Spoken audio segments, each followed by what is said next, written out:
Hello students, मागच्या लेक्चरला आपण mathematical logic CETसाठी आपण काही की पॉईंट्स पाहत होतो.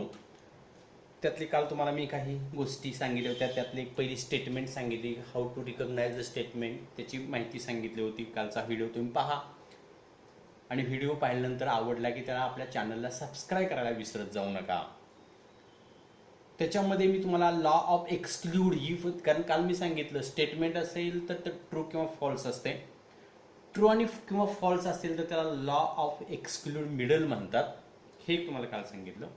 त्याच्यानंतर तुम्हाला conjunction, disjunction, implication, double implication आणि निगेशन याच्या बाबतीत ही इन्फॉर्मेशन दिली होती. आणि आज मी तुम्हाला ट्रूथ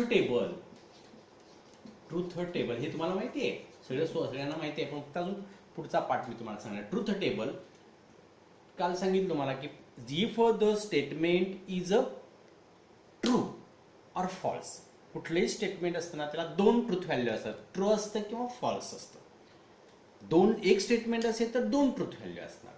समजा मी P एक स्टेटमेंट घेतलं, Q एक स्टेटमेंट घेतलं, तर त्यांना चार ट्रूथ व्हॅल्यू असणार आहेत. म्हणजे Pच्या दोन आणि Qच्या दोन अशा चार ट्रूथ व्हॅल्यू असणार.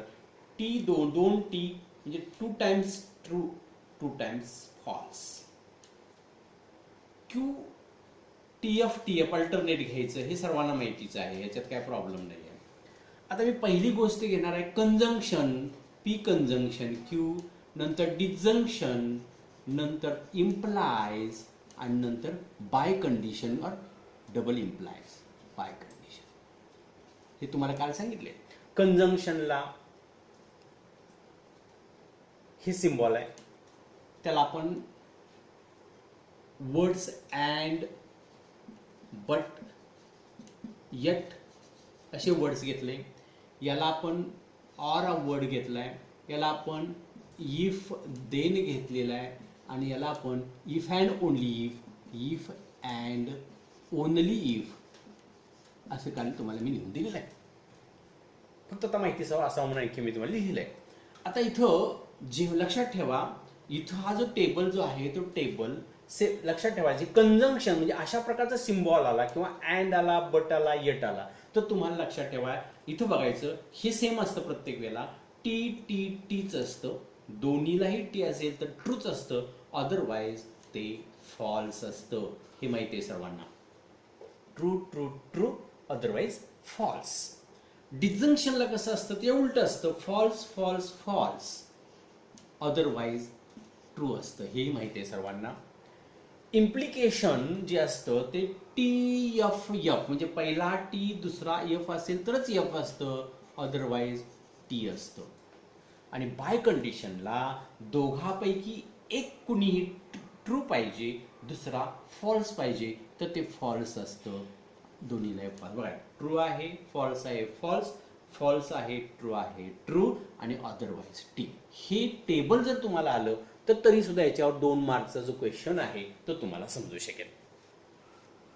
लक्षात घ्या. पुन्हा एकदा पहा, हे माहिती आहे सर्वांना, मला माहिती आहे तुम्हाला येतं, हे फार सोपं आहे, तरी आणखी एकदा सांगतो. Pच्या 4 value TF, Qच्या 4 value TF, conjunction TF. Conjunction मध्ये काय घ्यायचं लक्षात घ्या, कंजंक्शन असेल तर T अदरवाईज F. डिजंक्शनला घ्यायचं F अदरवाईज T. कंडिशन और इम्प्लिकेशन, त्याला काय करायचं, पहिला T दुसरा F असेल तर F अदरवाईज T. लक्षात आहे का बघा. आणि बाय कंडिशनला पहिला T दुसरा F असेल तर दुसरा F असतो, म्हणजे TF एक T एक F असेल तर F येणार, अदरवाईज T. हे तुम्हाला शॉर्ट फॉर्म मध्ये सेपरेट टेबल न करता एकत्रच मी समजून सांगितलं. आता दुसरी गोष्ट अशी, इथं समजलं तुम्हाला. आता हे तुम्ही नोट डाऊन करून घ्या, तुमच्याकडे असेलच, जर तुम्ही स्टडी केलाय बोर्डच्या एक्झामिनेशनसाठी, त्यामुळे तुमच्याकडे हे सर्व असेल, तरी सुद्धा तुम्हाला मी हे लिहून दाखवलं की पॉईंट म्हणून.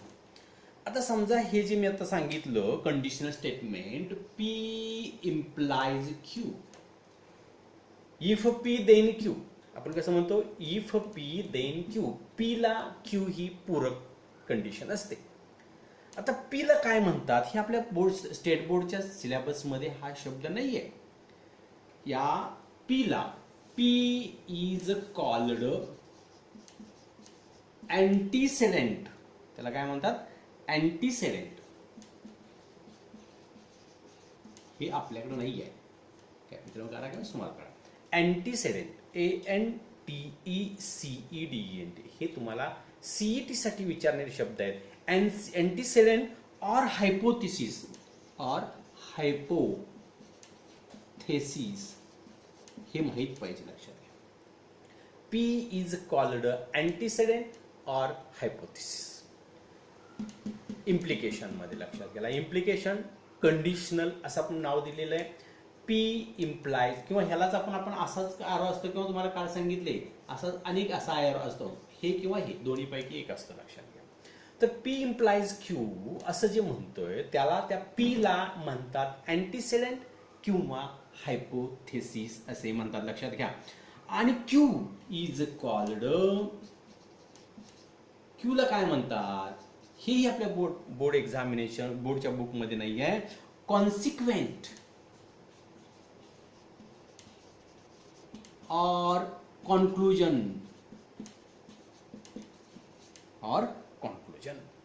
म्हणजे हे शब्द माहित पाहिजेत तुम्हाला, आपल्या बुक मध्ये नाहीत. हे एक्स्ट्रा सीईटीचं इन्फॉर्मेशन आहे. P is called antecedent or hypothesis, Q is called consequent or the conclusion. याच्यावर तुम्हाला क्वेश्चन सीईटीला विचारले जातात.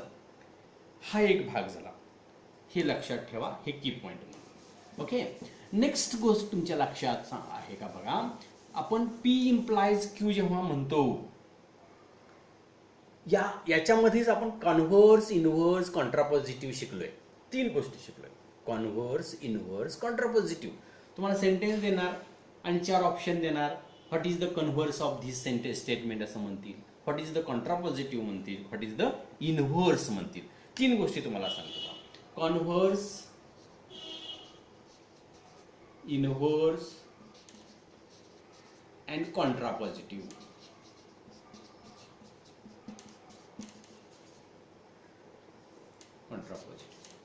ह्या 3 गोष्टी तुम्हाला माहिती आहे. जेव्हा आणि ते कशामध्ये असतात माहिती का, 3 गोष्टी नेहमी ह्या 3 गोष्टी ज्या आहेत त्या कंडिशनल स्टेटमेंट मध्येच असतात.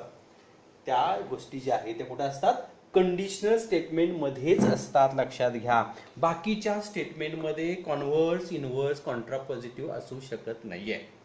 आलं का लक्षात. मग कॉन्व्हर्स म्हणजे काय, तर त्याची P आता लक्षात ठेवा. P इम्प्लाइज Q म्हणजे जे स्टेटमेंट असतं ते इफ P देन Q, लक्षात घ्या. इफ P देन Q असं स्टेटमेंट असतं, लक्षात घ्या. मग P असेल तरच Q, P असेल तर Q म्हणजे इफच्या पुढचं असतं ते P. तुम्हाला माहितीच आहे. इफ देन तुम्ही स्टेटमेंट बघणार म्हणजे इफ देन म्हणजे इफच्या पुढचं जे स्टेटमेंट असतं ते P स्टेटमेंट असतं आणि देनच्या नंतरचं स्टेटमेंट असतं ते Q स्टेटमेंट असतं. मग कॉन्व्हर्स म्हणजे काय, तर रिव्हर्स करायचं, ह्याचा रिव्हर्स करायचा. Q implies P, finish. म्हणजे P च्या ठिकाणी Q ठेवायचं आणि Q च्या ठिकाणी P ठेवायचं, लक्षात घ्या. Q इम्प्लाइज P, एवढं हे लक्षात ठेवा. कॉन्व्हर्स. इनव्हर्स म्हणजे काय, ओरिजिनल जे स्टेटमेंट आहे त्या स्टेटमेंटचं निगेशन घ्यायचं. निगेशन, याला निगेशन म्हणतात. Negation of P implies negation of Q. हे बघा, negation of P implies negation of Q, लक्षात घ्या. Converse means Q implies P, converse means Q implies P. Inverse means original स्टेटमेंटचं निगेशन. आता negation कसं करायचं तुम्हाला माहितीच आहे. नॉट शब्द ठेवायचा असतो फक्त, की जसं बघा ही इज अ पुअर हे स्टेटमेंट आहे, त्याचं तुम्ही निगेशन कसं करणार. ही इज नॉट पुअर, हे सर्वांना माहिती आहे, सोपं आहे ते. आणि त्यामुळे negation P implies negation Q is a inverse. Contrapositive म्हणजे काय, तर हे जे पहिलं कन्व्हर्स असतं त्याचं निगेशन करायचं किंवा ही जागा बदलायची. Negation of P implies negation of Q implies negation of P. हे कॉन्ट्रापॉझिटिव्ह झालं. समजलं का बघा. कॉन्ट्रापॉझिटिव्ह लक्षात आलं तुमच्या. कॉन्व्हर्स, इनव्हर्स, कॉन्ट्रापॉझिटिव्ह ह्या गोष्टी लक्षात ठेवा. तुम्हाला यातलं काही विचारू शकते सीईटीला, की कॉन्व्हर्स त्याचं कॉन्व्हर्स कोणता आहे विचारतील, इनव्हर्स कोणता आहे असे विचारतील, कॉन्ट्रापॉझिटिव्ह विचारतील. त्याच्यासाठी काय करू शकता, P इम्प्लाइज Q, त्याचं रिव्हर्स केला की कॉन्व्हर्स मिळतो. ओरिजिनल स्टेटमेंटचं निगेशन केला की तुम्हाला इन्व्हर्स मिळतो, आणि त्या इन्व्हर्सचं जागा बदलली की तुम्हाला कॉन्ट्रापॉझिटिव्ह मिळतो. ह्या 3 गोष्टी ह्याही तुम्हाला लक्षात ठेवता येतील. लक्षात आलं का बघा ह्या 3 गोष्टी. आता ह्या 3 जर गोष्टी जर लक्षात आल्या तर अजून एक मुद्दा आहे याच्यात आपण डिस्कस आजच्या लेक्चरमध्ये करूया. लक्षात घ्या, तर तुम्ही जेव्हा ट्रुथ टेबल तयार करता, when you draw the truth table, तेव्हा तुमच्या त्या ट्रुथ टेबलमध्ये एक लास्ट कॉलम असतो. तो लास्ट कॉलम म्हणजे टोटल एक्झाम्पल असतं. समजा उदाहरणार्थ P conjunction Q implies negation of P असं काहीतरी असेल, तर तुम्ही पहिला काय करता, कॉलम्स किती आहेत शोधता. कशी कॉलम शोधायची बघा बरं. आता याच्यात स्टेटमेंट कोणकोणते आहेत, P आणि Q 2 स्टेटमेंट आहेत, बरोबर की नाही. आणि सिम्बॉल्स किती आहेत, 1 2 3 सिम्बॉल. सिम्बॉल म्हणजे लक्षात घ्या, conjunction, disjunction, implies, double condition आणि निगेशन, ह्याला म्हणतात सिम्बॉल्स. हे सिम्बॉल्स किती आहेत ते काउंट करायचे, आणि मग number of statements plus number of statement plus symbol, number of symbols, आलं लक्षात, number of statement plus number of symbols equal to column number. म्हणजे कॉलम किती ड्रॉ करायचे हे जर तुम्हाला जर समजून घ्यायचं असेल, त्या एक्झाम्पलचे कॉलम किती व्हायला पाहिजेत हे जर तुम्हाला समजायचं असेल, तर तुम्ही काय करायचं, number of statement P Q R, कधी कधी R असतात 3 स्टेटमेंट म्हणायचं, P Q असेल तर 2 स्टेटमेंट म्हणायचं. नंबर ऑफ स्टेटमेंट 2, सिम्बॉल्स किती आहेत, 1 2 3 सिम्बॉल, 2 + 3 5 कॉलम एकदा आपल्याला आपल्या एक्झाम्पलमध्ये असणार आहेत. म्हणजे तुम्हाला सीईटी मध्ये क्वेश्चन बी विचारते, how many columns will you draw in this statement. या स्टेटमेंटमध्ये किती कॉलम्स ड्रॉ कराल, असा सोपा प्रश्न विचारतात. मग आपण ते ड्रॉ करत बसायचं का, तर नाही. तर काय करायचं, number of statement 1 2 statement plus number of symbols 1 2 3 2 + 3 = 5. आलं लक्षात. अशा पद्धतीने आपण काय करू शकतो, तर हाही महत्वाचा मुद्दा आहे, तो तुमच्या लक्षात आला असेल. आता जेव्हा आता मी सांगितलं अशा प्रकारचं स्टेटमेंट आपण जेव्हा करतो, तेव्हा लास्ट कॉलम मध्ये सगळे टी आले, लास्ट कॉलम मध्ये सर्व टी सर्व आले ना, तर त्याला टॉटॉलॉजी म्हणायचं. लास्ट कॉलम मध्ये TAUTOLOGY, त्याला टॉटॉलॉजी म्हणायचं. म्हणजे last column there is all truth value T, then they are called tautology. लक्षात आलं बघा. Second, contradiction. In the last column of the statement of the truth table, there is a all F, all T, all F. It is called contradiction. आणि जर त्या last column मध्ये mix असेल, काही T असतील काही एफ असतील, म्हणजे मिक्स असेल, सर्व टी नाही सर्व F, means neither T nor F, means neither tautology nor contradiction, is contingency. लक्षात घ्या. म्हणजे नायदर टॉटॉलॉजी nor contradiction,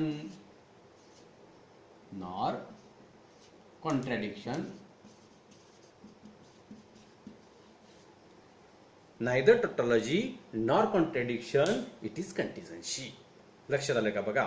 आणि मग हे जर लक्षात आलं असेल, तर हाही मुद्दा तुमचा की पॉइंट म्हणून तुम्हाला लक्षात ठेवायचा आहे. नंतर त्याच्या पुढे एक मुद्दा आहे, तो म्हणजे ड्युएल स्टेटमेंट. ड्युएलचा अर्थ तसा अपोजिट. ड्युएलचा अर्थ काय, अपोजिट. म्हणजे कंजंक्शनच्या अपोजिट. कारण बघा ना, कंजंक्शनला कसं होतं, टी अदरवाइज एफ. डिसजंक्शनला काय होतं? F F F otherwise T. लक्षात आलं का? म्हणजे कंजंक्शनचं डिसजंक्शन, डिसजंक्शनचं कंजंक्शन. आलं का लक्षात? म्हणजे कसं लक्षात घ्या, हे बघा, ड्युएल स्टेटमेंट असे विचारतील तुम्हाला. मग त्यासाठी हे बघा, कंजंक्शन असेल त्या ठिकाणी डिसजंक्शन लिहायचं, कंजंक्शन असेल त्या ठिकाणी डिसजंक्शन, डिसजंक्शन असेल तर conjunction, reverse process. Second, true असेल तिथं फॉल्स लिहायचं, फॉल्स असेल तिथं ट्रू लिहायचं, टी असेल तिथं एफ लिहायचं, एफ असेल तिथं टी लिहायचं. एवढंच करायचं म्हणजे तुम्हाला ड्युअलिटी मिळते किंवा ड्युअल स्टेटमेंट मिळतं. बाकी काय विशेष असं अवघड याच्यात नाही.